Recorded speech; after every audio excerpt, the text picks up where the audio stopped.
Oklahoma Gardening is a production of the Oklahoma Cooperative Extension Service as part of the land grant mission of the Division of Agricultural Sciences and Natural Resources at Oklahoma State University, dedicated to improving the quality of life of the citizens of Oklahoma through research-based information. Southwood Landscape and Garden Center, Tulsa's source for great gardens, southwoodgardencenter.com. And the Oklahoma Department of Agriculture, Food, and Forestry, helping to keep Oklahoma green and growing. Today on Oklahoma Gardening, host Casey Hentges has 5 great annuals to enhance or start a white garden. We travel to Ellis County for our tour of gardening in northwest Oklahoma and a trip to Packsaddle Wildlife Management Area to see the diversity in and among the rolling sandhills and bottomland north of the South Canadian River, which includes a forest that you can peer over. Back home, we have a fun seasonal children's activity, and Barbara Brown cooks a fall into winter stew.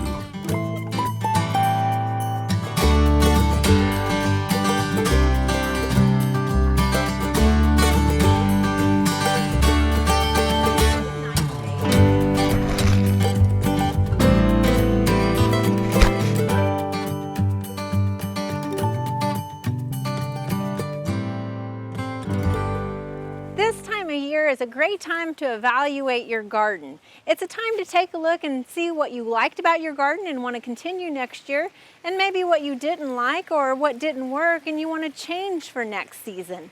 It's also a time to look at other people's gardens to get ideas. Now, a lot of times when we talk about gardens, we talk about adding color, but there are some people who have better restraint than I do when it comes to buying plants, who prefer to only buy white flowering plants to create a tranquil, peaceful garden. If you've thought about establishing a white garden but aren't sure you're ready to commit, perhaps try planting white annuals so you can see whether you like it or not. Here are our top 5 white annuals for your white garden. Number 1. If you haven't discovered this gem, you've been missing out. This is Diamond Frost Euphorbia, which was actually an Oklahoma proven annual, which means that you know it will hold up well in Oklahoma conditions. While it might look like a delicate plant, it's actually a pretty durable, tough plant as it handles drought conditions and our heat in the summertime. You can see it has soft mounding clouds of white flowers and complements any plant that you put it next to. It's a durable plant that does well both in containers and in the flower bed. Number 2. This next plant will have you seeing spots. This is Ping Pong White Gomphrena, and you can see the flowers are just slightly smaller than a ping pong ball, but they will not disappoint by the abundance of flowers that this plant produces. Because of the unique flower structure, the flowers will last for quite a long time in your garden, and they make also a nice cut flower. Number 3. Lantana is one tough annual that can't be beat by our summer heat. And while lantanas come in an array of color, this trailing white lantana will serve as a solid foundation to establish your white garden. The nice thing about lantana is it can handle a little trimming if you prefer a little bit more of a manicured look as well. It's going to continue to produce these half-inch flowers all season long for you. And while this lantana is white, it will definitely be adding color into your garden by the numerous butterflies that it attracts. Number 4. Just because you establish a white garden doesn't mean it has to be all about aesthetics. You can also incorporate variegated herbs and vegetables, such as this variegated basil here. This basil will get to be about a height of 2 feet tall, depending on how much you might harvest off of it. The nice thing about this particular basil is even if you do not harvest from it, you'll never see any flowers or seeds. It will continue to have this lovely variegated foliage all season long. Number 5. If you're looking for a little tidier look in your white garden, you might think about adding this Snow Queen Joseph's Coat. It's a low-growing alternanthera that only gets about 4 to 6 inches tall and is nice to trim, and it is a very compact growing plant. As we know, flowers will eventually fade, but by incorporating variegated foliage, it allows you to keep that white color consistent all season long. These 5 plants will help you to establish a really nice white garden. But regardless of whether you plant them in a white garden or one filled with vibrant colors, make sure to plant them in full sun.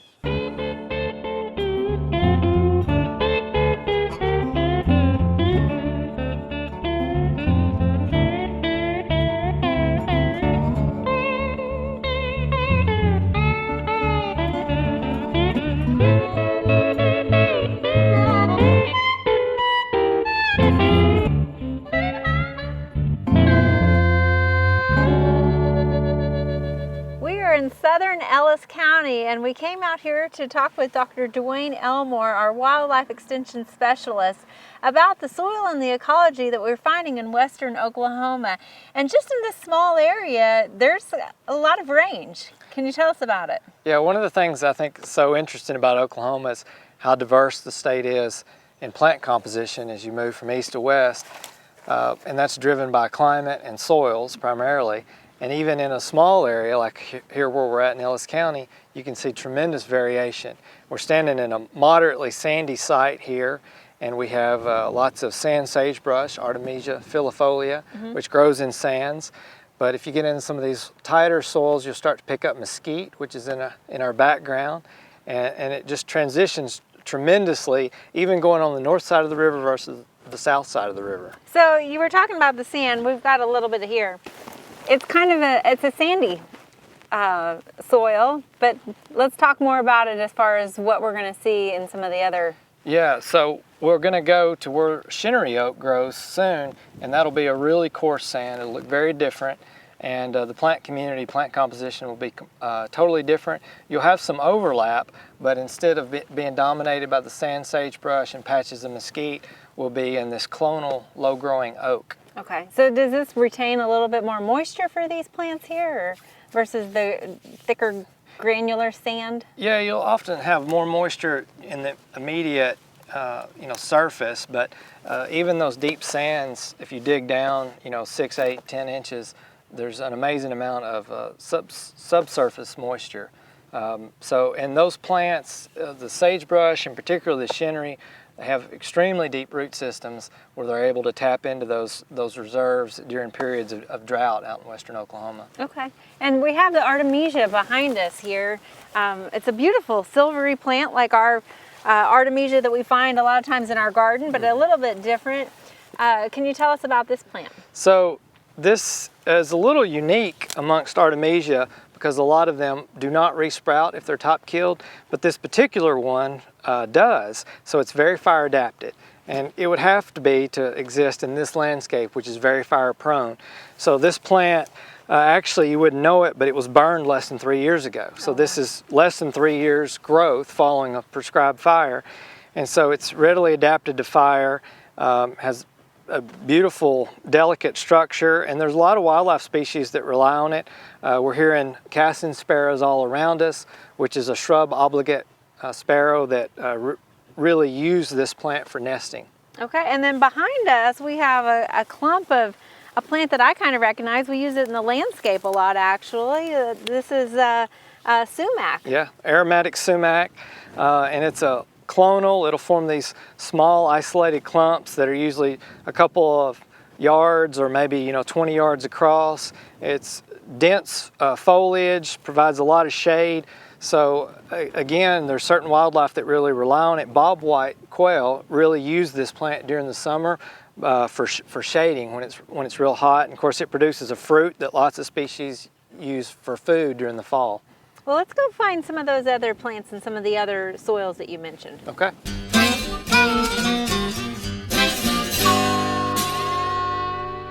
So Dwayne, we're just a couple of miles away from that last location, and I mean, it's hard to walk in this sandy soil already. Yeah.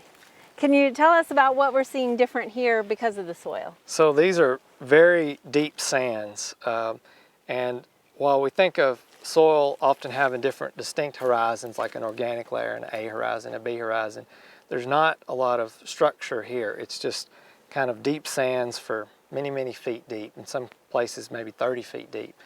And on these deep sands, we get into this shinnery oak plant community, which is really unique for western Oklahoma. It's a clonal oak, and some of these clones can be quite large. So let's walk into the forest, shall we? I mean, it's hard to believe that this is is this one plant or several plants that we're looking at? But this is an oak tree. It is an oak tree.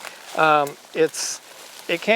probably walking through multiple plants, but some of these individual plants might be many acres in size, but they're just, the roots are mixed underground. And so we're probably standing in the middle of multiple plants, but this one plant might actually stretch out of sight here. So they can be quite large, tens of thousands of stems per plant, and some of them might only have 2 or 3 stems per plant. But each one of these individual stems is not a unique plant. They're connected underground. Okay, so what we're seeing coming up as new growth is likely vegetative growth from a previous plant. Yeah, and like the sand sagebrush we saw, this plant is very fire adapted. In fact, this site was burned just a couple of years prior. This is all regrowth. Has a massive root system. Almost all the biomass of this plant is underground, which is really important. That's how it survives fire. It's how it survives frequent drought. And it's also why these really deep sands are stable. They're not blowing. So if someone was coming here and spray this plant out or plow it out, you can expect soil movement and big blowouts. Because you're going to lose all that root matter that's stabilizing that soil. Exactly. And we do have some grasses mixed in here a little bit. You bet. Tell us about the wildlife and the role that this serves with the wildlife and ecology. So this plant produces a lot of acorns, at least in some years. That's important for wildlife food. There's a lot of birds that nest in the structure of this plant. Deer use it for fawning cover. Quail use it for cover throughout the year. It provides thermal cover in the summer and structure to protect them from raptors during the winter. It also provides shade and a micro refuge from high solar radiation that allows other plants to exist on this landscape. So, it's kind of a keystone plant in this deep sandy soil in western Oklahoma. Because when you dig into the exposed sand back there, the temperature is quite a bit higher than it is underneath a little bit of shade. Yeah, you're not going to want to walk barefoot through that. It's hot. So we also have some oak trees behind us that look a little more like a true oak tree. Yeah. Can you tell us about the difference and what we're seeing behind us? Sure. So oak, the genus Quercus, is kind of there's a lot of hybridization that goes on. That's real common in oaks. And what these are thought to be are predominantly post oak and shinnery oak hybrids. Okay. There are some post oaks on this landscape. They're not that common around where we're at, but these plants have characteristics of both the shinnery and post oak, and they get quite large, and often you'll see them growing on these mounds, which are thought to be wind-blown sand deposits. And so they have a very different structure, and we'll see different types of wildlife use these taller oak plants than these shorter oak plants. So we are in very western Oklahoma. Are post oaks typically around this part of the state? Yeah. How did the post oak hybrid get out here? So you don't have to go too far east before you get into extensive stands of post oak, the next county or two over. But even in the draws, the more mesic sites in this county, you'll find post oak scattered about. So it's present. How can we tell, based off of the leaf, the differences? Well, there's a lot of variation in leaf structure, but in general, this leaf that's on my left is from these taller trees, and it has deep lobes, a more dark green color. It looks a little similar to post oak. Mm-hmm. But on the right, these leaves that are more grayish in color and have shallow lobes, this is the Harvardii, the shinnery oak. And so these hybrids, the taller ones, they're kind of intermediate between what a post oak would look like and a shinnery oak would look like. Okay, so a true mix on the leaves and also the size. I mean, a little bit smaller than a traditional post oak, but definitely bigger than the shinnery oak. Correct. So you're doing some research with shinnery oaks. Can you tell us a little bit about that? Yeah, so we're standing near an area that was cultivated probably back in the 50s, and all of the shinnery was plowed out and later sprayed out.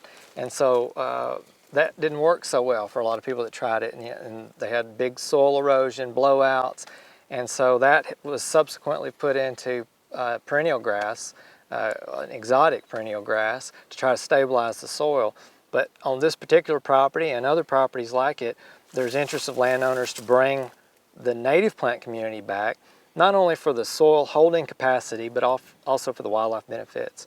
And so if that's a goal, we don't really know much about the ecology of shinnery oak. So we're trying to learn, can we propagate it in a greenhouse? If we needed to produce 10,000 or 100,000 plants to revegetate an area, how do we do that? So for the past year and a half, that's what we've been trying to investigate. What's the best way to propagate this plant in mass so that a site could be revegetated? And have you found anything yet from your research?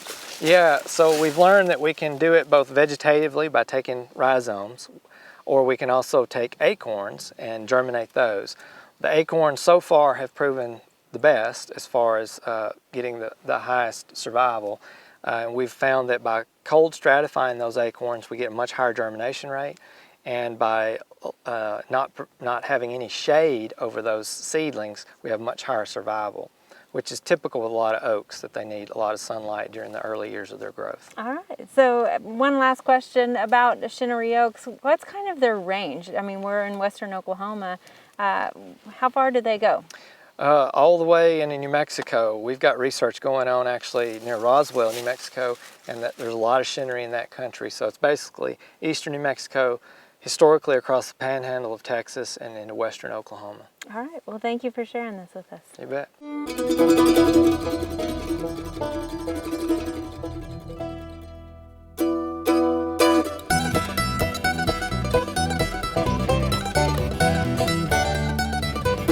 Today we're going to do an activity that has to do with fall leaves that you can do inside on a really cold day.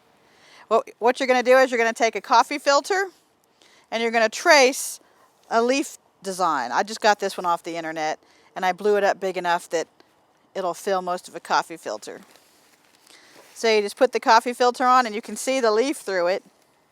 So then you're just going to outline it so that you can see where to cut later.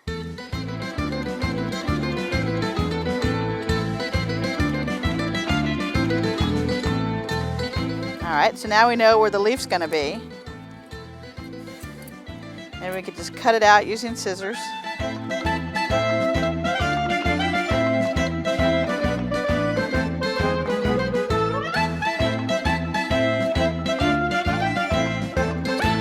Alright, so now that we have it cut out, looks like a little fall leaf there, what we got to do is give it fall color.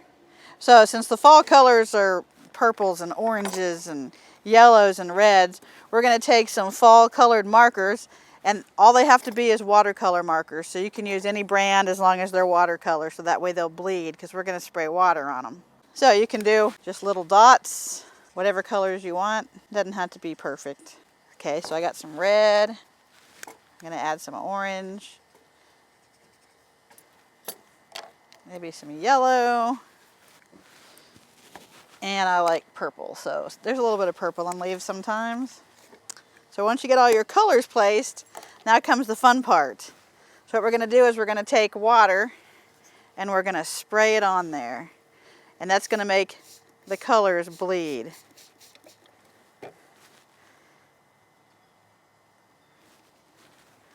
Alright, so you can see the colors are bleeding. You can even hold it up and help the colors have somewhere to go. And then you just put it somewhere to dry, and it's pretty fragile when it's wet. But then after it dries, you end up with a pretty leaf like that. And of course, the more colors you do, the more colorful it'll be. The deeper the color, the more it'll stay. And then I just took some clear contact paper and kind of laminated it so it'll be heavier, and you can hang it up on the wall or the fridge or whatever you want to do.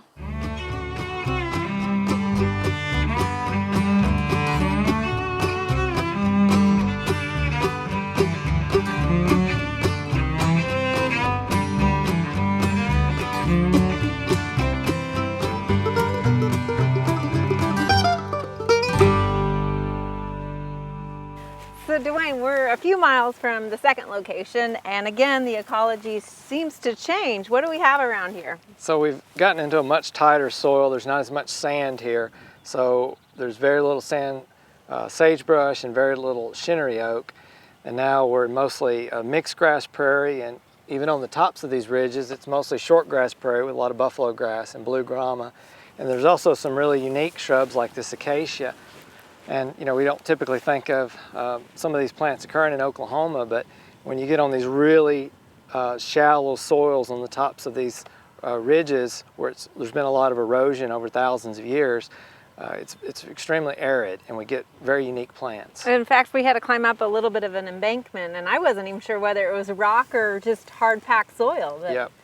Yeah, it's much tighter soils here. There's not as much coarse sand, and we're just off the river here on some really high exposed ridges, and if we just drop off in a little bit lower area, we'll get into the sand again and back into shinnery oak. So even in the course of just a few meters, the plant community can completely change based on soil type. All right, and we see a few mesquite trees around here still. Yep. Yeah, and they've been here for quite a while. You know, a lot of these trees are many decades old, so these are not really recent mesquite. And some of them, you know, have really nice shape, are big enough to provide shade. They're not small multi-stem like a lot of people think of mesquite, but these are actually single stem, quite large plants. Well, Dwayne, thank you for showing us a little bit of Ellis County and the ecology and just how diverse it is within a few miles. You bet.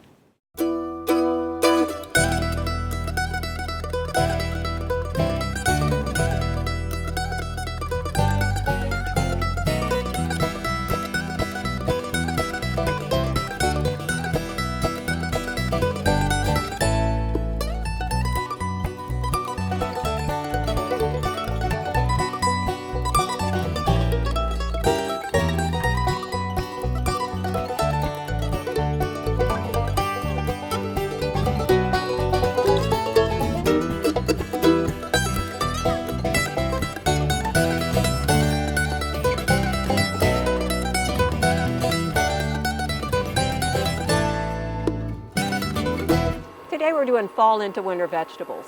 The reason it's named that is because at the time of year when you have some things left in the garden that you can use fresh, and some things that you've already put in the freezer or they've gone out of season, you can still make this dish. You can make it all the way in winter, you can make it all the way in fall or in summer. So I'm going to start with a tablespoon of vegetable oil.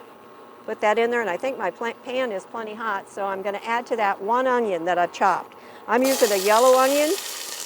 You could use a white onion, whichever kind you have. Turn this down just a smidgen, maybe a little too hot. And we're going to let that saute for about 5 minutes because we want it to tenderize a little bit. If your pan is too hot like this one is, make sure you stir it around until it cools down. I don't want it to brown, I want it to soften. All right, to this we're going to add 1 clove of garlic that's been minced fairly well. Now these are all going to cook together, so we're going to let that just basically blend in, cook maybe 30 seconds or so, and then we're going to start adding some other ingredients to this. And this is where you can see where you can move it from season to season. I've got 2 cups of fresh tomatoes that I diced. However, if the season has changed and there aren't fresh tomatoes, you can easily use a can of diced tomatoes in place of that. Next ingredient is a 1.5 cups of corn kernels. These could be fresh kernels if corn is still in season. They can be frozen kernels if they're not, so it gives you a lot of flexibility there.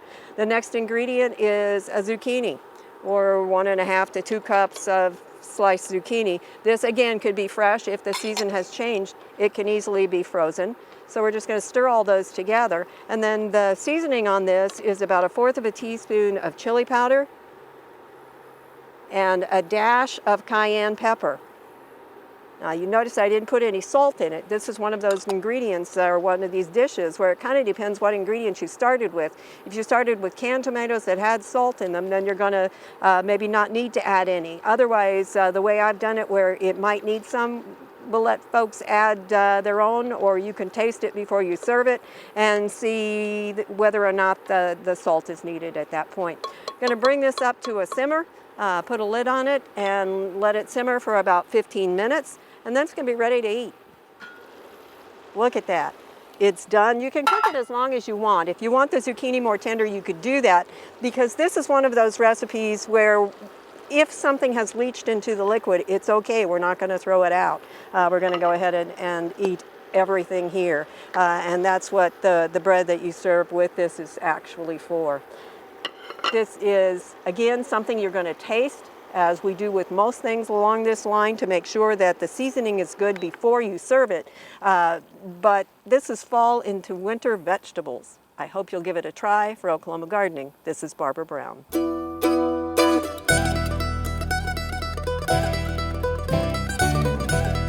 There are lots of great horticultural events this time of year. Be sure and consider these activities when you're making your plans for the weeks ahead.